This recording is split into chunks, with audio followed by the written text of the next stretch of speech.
de Dieu enseigne, nous ne le constatons pas dans la vie des chrétiens. Et parce que Satan a quand même reçu, a pourri la vie. Aujourd'hui, il a miné la vie. Il a fait passer le mal pour le bien et le bien pour le mal. Et, et tous les jours, les enfants de Dieu, la créature est soumise à ce qu'on appelle la distraction spirituelle. Et aujourd'hui, la parole de Dieu n'est pas pratiquée. Ce n'est pas vraiment bien. Il faudrait que nous revenons à la parole de Dieu parce que la parole de Dieu est notre source de naissance. La parole de Dieu est notre vie. La parole de Dieu est notre existence. La parole de Dieu est tout pour nous. Donc cette parole-là, il faudrait que cette parole-là soit un comportement, cette parole-là soit une vie, cette parole-là nous vivifie.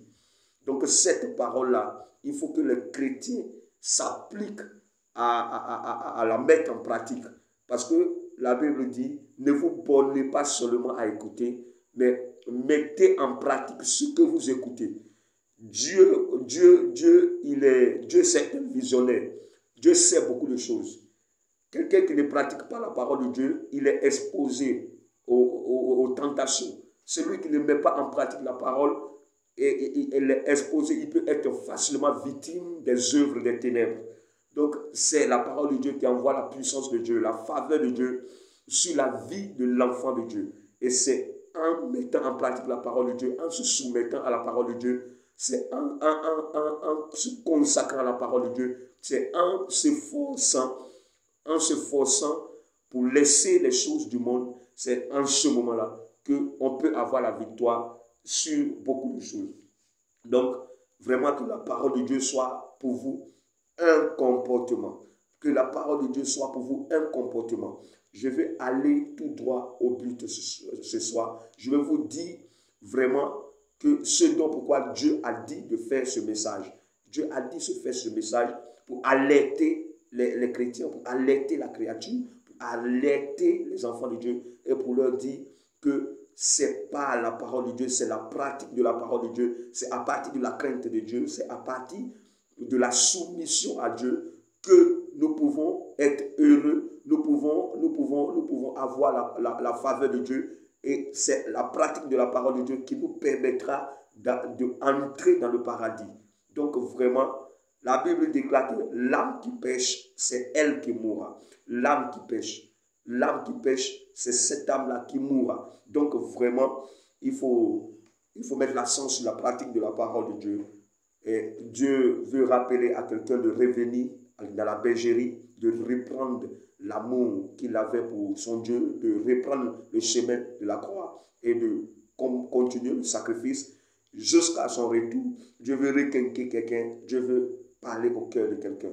Que Dieu vous bénisse, enfants de Dieu, nation, peuple de Dieu. Que Dieu vous bénisse, vous tous qui avez accepté le Seigneur Jésus-Christ. Donc que la parole de Dieu soit un comportement. Au début, j'avais dit que tout ce qu'on peut enseigner est enseigné aujourd'hui.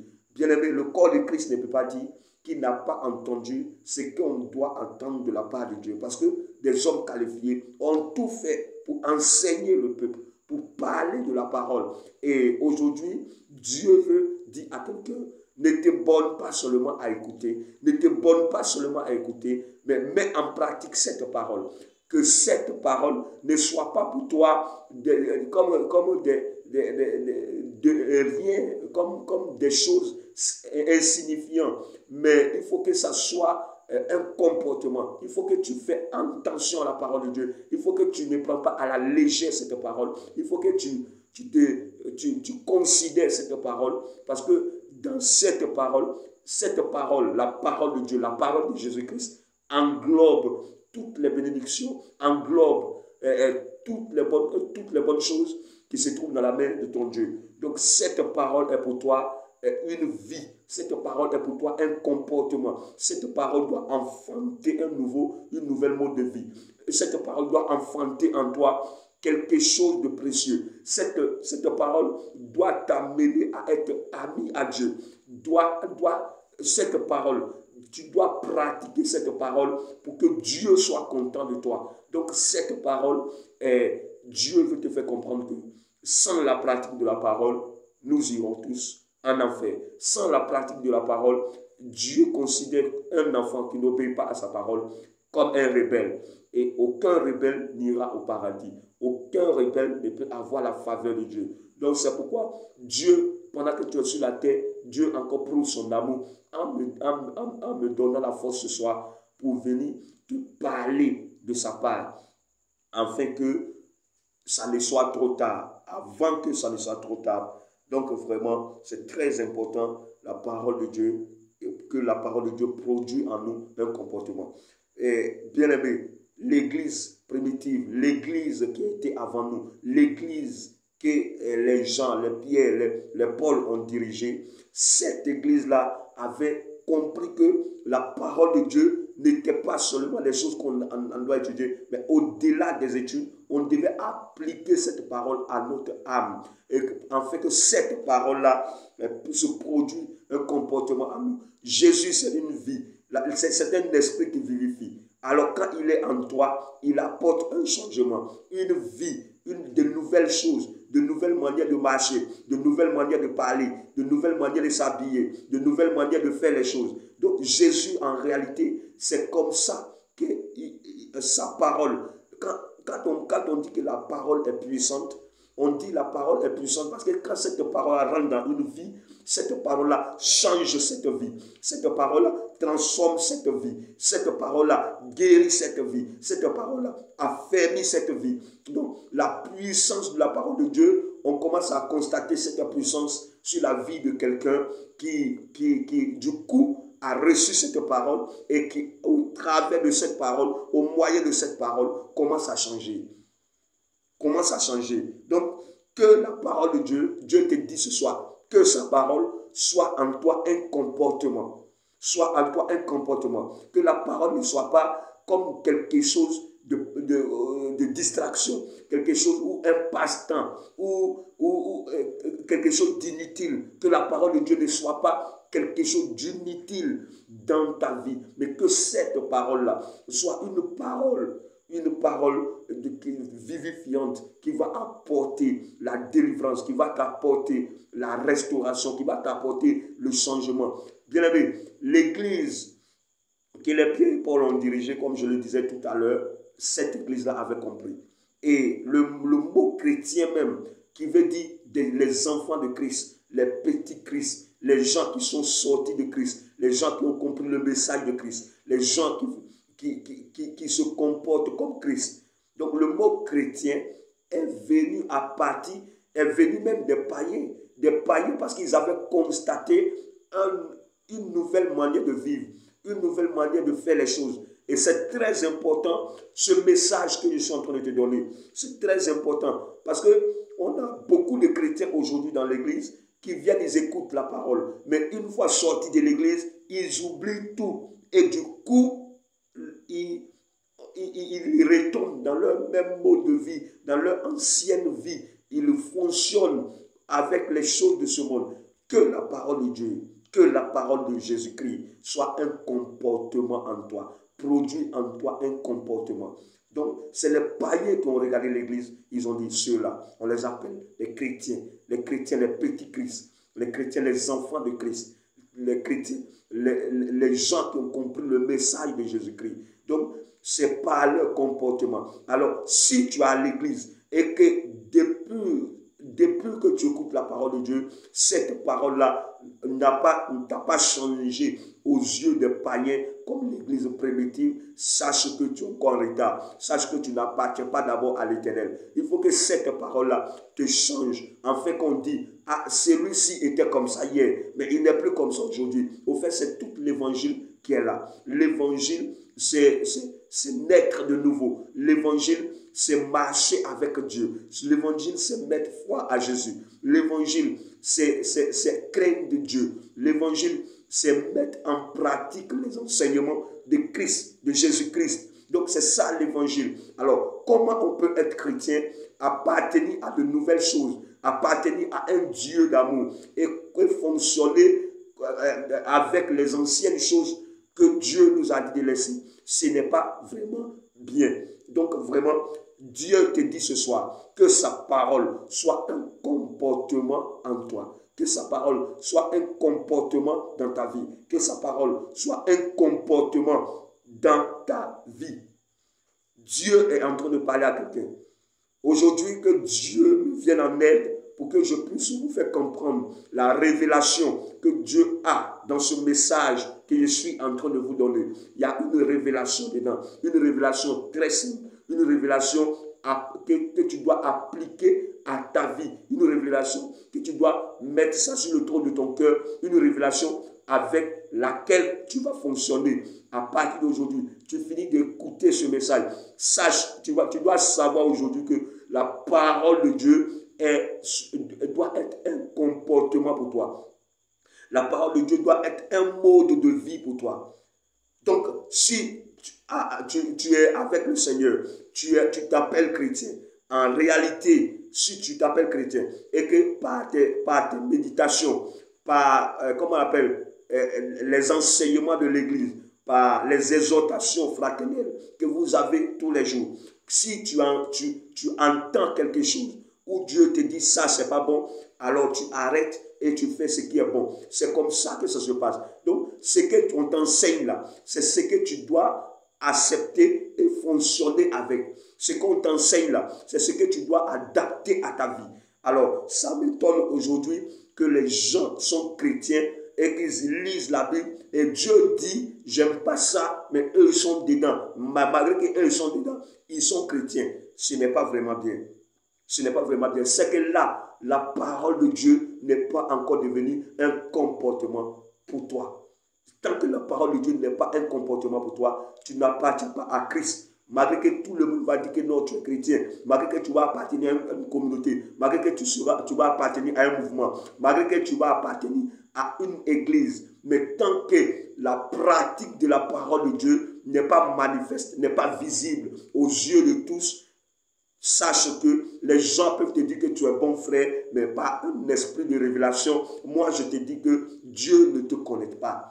Puisque tu n'obéis pas à Dieu, puisque tu ne mets pas en pratique sa parole, comment peux-tu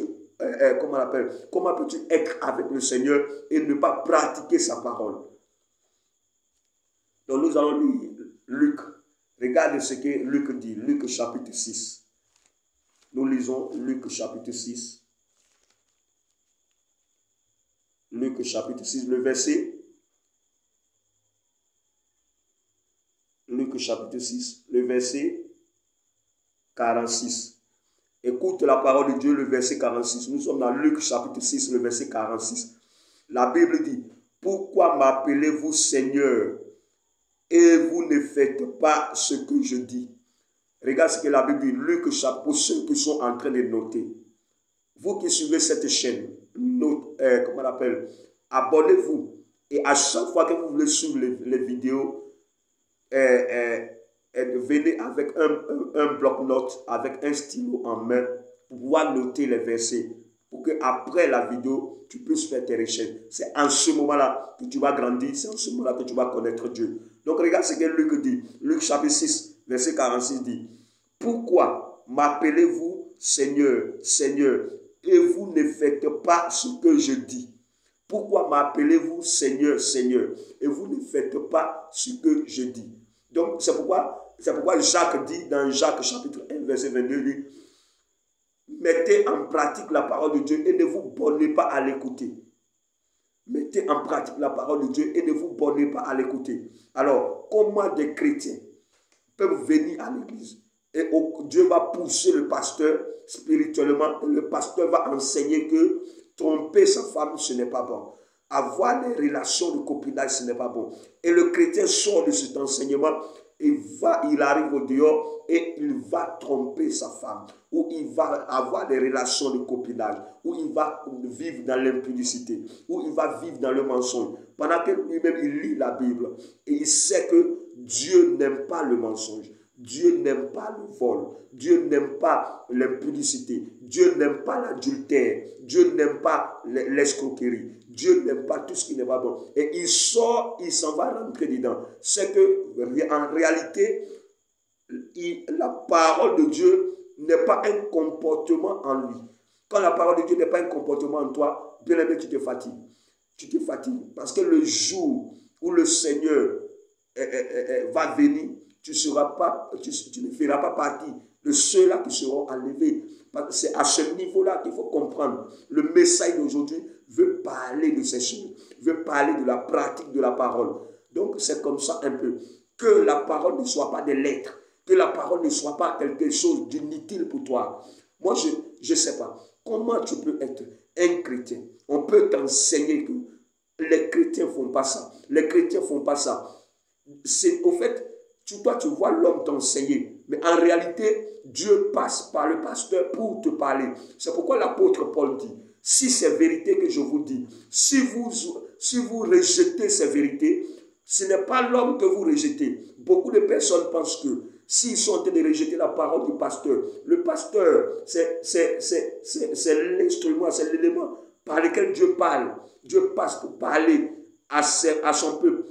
Dieu passe par le pasteur pour prêcher à son peuple sa vérité. Et Paul dit, si vous rejetez cette parole, ne croyez pas que vous rejetez un homme, mais vous rejetez Dieu. L'immaturité des chrétiens d'aujourd'hui fait qu'aujourd'hui, beaucoup de chrétiens pêchent. Parce qu'ils se voient là, un pasteur leur a parlé. Au lieu d'aller dans la dimension spirituelle, pour voir au-delà du pasteur, Dieu qui est en train de leur parler, ils se disent que c'est l'homme qui les parle. C'est pourquoi quand ils sont, malgré qu'on leur dit, ça c'est pas bon, ça c'est pas faisable, on ne fait pas ça, chrétien ne fait pas ça. Eux, c'est pas leur problème. Ils s'en foutent de cela. Parce qu'ils voient un homme leur parler. Mais après ce coup, après ce message, j'aimerais te dire, ne vois plus le pasteur comme un homme simple. Mais quand un pasteur est en train de parler, dis le cœur de Dieu en train de parler, dis la bouche de Dieu en train de parler, dis Dieu est en train de parler. Et tout ce que poussé par l'Esprit, Dieu va leur donner de dire à la sortie de l'enseignement.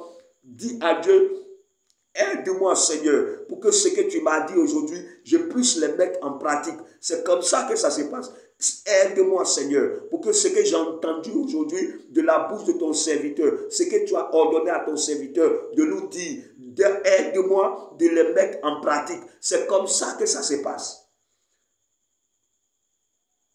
Parce que quand tu désobéis à la parole de Dieu, même si c'est le pasteur qui a prêché, le pasteur ne vient pas de lui-même prêcher. Les enseignants ne viennent pas enseigner. Ils reçoivent le mandat du Seigneur et ils obéissent. Ils viennent se présenter devant vous pour vous parler de la part de Dieu. Donc c'est ainsi dit le Seigneur. Il déverse les oracles du Seigneur. Dans ces oracles-là sont sortis de la parole de Dieu. Et dans ces oracles-là, dans cette parole-là, il y a votre vie, il y a votre réussite. Il y a votre bénédiction, il y a votre salut. La parole de Dieu englobe beaucoup de choses. Et tu es obligé de mettre la parole de Dieu en pratique. Ne l'écoute pas seulement. Beaucoup de personnes écoutent la parole de Dieu sans les mettre en pratique. Regardez, aujourd'hui Dieu a dit que celui qui brûle, qu'il se marie. Dieu dit celui qui brûle, qu'il se marie. Alors celui qui désire des femmes, qu'il se marie. Maintenant, toi tu as entendu cela à l'église. Au lieu de demander à Dieu, Seigneur, tu l'as dit, aide-moi, tu ne le fais pas. Même quand tu pêches, tu n'as pas de remords, tu ne doutes de rien. Dieu te voit, mais tu fais comme si Dieu ne te voit pas. Que la parole de Dieu, Dieu te dit aujourd'hui, que sa parole soit un comportement en toi. Ceux qui iront au ciel, ceux qui auront la faveur de Dieu, ceux qui seront sauvés, ceux qui seront dans le bateau de l'enlèvement, ceux qui seront parmi l'église de Dieu, ceux qui seront parmi les vierges sages, ceux qui seront parmi les vierges sages, c'est ceux-là qui mettent la parole de Dieu en pratique. C'est ceux-là qui pratiquent la parole de Dieu. C'est ceux-là qui considèrent la parole de Dieu. C'est ceux-là, aujourd'hui même, tellement Lucifer est en train d'oppresser ce monde. Son apparition n'est pas loin. Comme il sait que le Seigneur est à la porte et que nous sommes dans les derniers temps, il est en train d'asphyxier, il est en train d'empoisonner l'atmosphère. Et des chrétiens n'ont pas la révélation. Les chrétiens les chrétiens ne saisissent pas la prophétie. Ils ne se doutent de rien. Ils sont comme les gens au temps de Noé. Pendant que Noé faisait l'arche, pendant que Noé était en train de préparer l'arche, pendant que Noé était en train de chercher à sauver sa famille, parce que la prophétie était tombée, que l'eau allait détruire la terre, pendant que Noé était en train de s'apprêter pour rentrer dans l'arche, la Bible déclare que les gens se moquaient, les gens ne se doutaient de rien, les gens n'ont pas considéré la prophétie. Et beaucoup de chrétiens aujourd'hui sont comme ça, ils ne considèrent pas la prophétie, ils ne considèrent pas la parole de Dieu qui dit que je suis à la porte, le temps est proche, je vais venir juger, je vais venir enlever l'église. Et ils sont là, ils sont en train de tourner, ils savent que leur Dieu revienne, ils savent que Jésus revient bientôt, mais ce n'est pas leur problème. Ce n'est pas leur problème. Ce n'est pas leur problème. Et ils sont en train encore, ils vont à l'église. Quand le pasteur est en train de prêcher sur la sanctification, ils vont boucher leurs oreilles. Quand le pasteur va finir de prêcher, c'est là qu'ils vont les ouvrir. Quand le pasteur est en train de prêcher la sanctification, comment ils vont faire pour se soumettre à Dieu, la crainte de Dieu? Ils vont boucher leurs oreilles. Mais quand il s'agit de bénédiction, il s'agit de mariage, il s'agit de voyage, il s'agit de bonheur, ils ouvrent grandement leurs oreilles. Là, ils acceptent. Mais ce qui concerne la sanctification, ils n'ont rien à foutre. Et ces chrétiens-là, et pendant que Dieu dit je viens, eux, ce n'est pas leur problème. Mais la Bible déclare que sans la sanctification, personne ne verra Dieu. Et j'aimerais te dire, la Bible n'a pas dit sans le grand nombre de, comment on appelle, sans la beauté. La Bible n'a pas dit sans la beauté, sans beaucoup d'amis, sans les voitures, sans beaucoup de maisons. La Bible n'a pas dit, la Bible dit sans la sanctification. La Bible déclare que sans la Bible n'a pas dit que sans l'argent. La Bible n'a pas dit sans notre famille. Mais la Bible déclare que sans la sanctification. Et la Bible dit dans 1 Thessaloniciens 4. La Bible dit, ce que Dieu veut, c'est votre sanctification. Alors, le salut là, individuel, personnel, la vie chrétienne marche de pair avec la sanctification.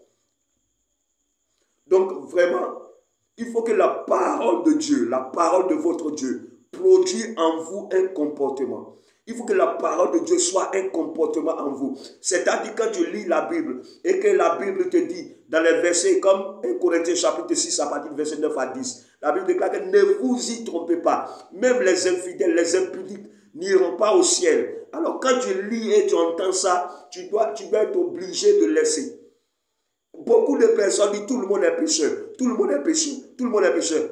Tout le monde est pécheur, non? Mais Dieu dit, il y a ça qu'on ne doit pas faire.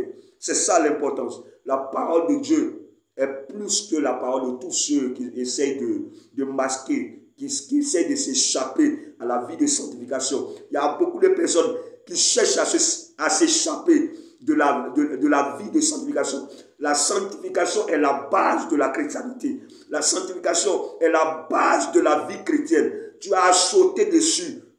Ta vie chrétienne est foutue. Si tu n'as pas mis l'accent sur la sanctification, tu as raté la chrétienté. Donc la sanctification, c'est pourquoi Dieu entra dans ce monde, il dit que celui qui veut me suivre porte sa croix. Parce que ta chair, Satan, les démons, les esprits méchants, même le monde ne va pas accepter la sanctification, ne va pas aimer la sanctification, ne va pas aimer la crainte de Dieu. Mais Dieu, c'est pourquoi Dieu te dit, même malgré que ta chair ne va pas aimer, les gens autour de toi ne vont pas aimer. Tous ceux, même les esprits méchants, Satan ne va pas aimer. Mais Dieu te dit, celui qui veut me suivre, il porte sa croix, il fait son sacrifice, il abandonne ce qu'il aime. Donc la vie chrétienne est simple.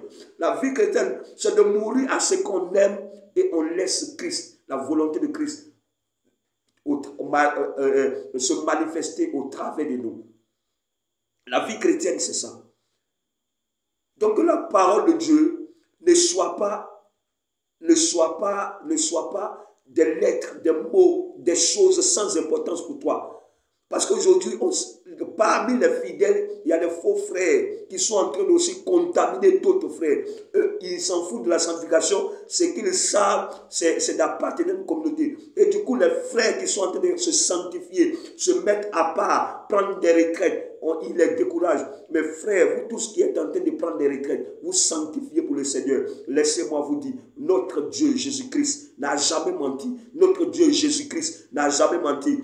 Tout ce qu'il a dit, nous le voyons s'accomplir. S'il a dit, il revient bientôt, il va revenir. Il a dit, la pluie va détruire le monde. La pluie a détruit le monde. Il a dit, dans les derniers temps, les antichrists vont se mettre ensemble pour essayer de réconcilier tout le monde, pour dire qu'il y a un seul Dieu. Ce qu'on appelle l'écuménisme. Pour essayer, pour que Satan passe en bas, pour se proclamer comme roi et pour soumettre tout le monde à l'adorer. Et il passe par les francs-maçons, il passe par les Illuminati, il passe par les...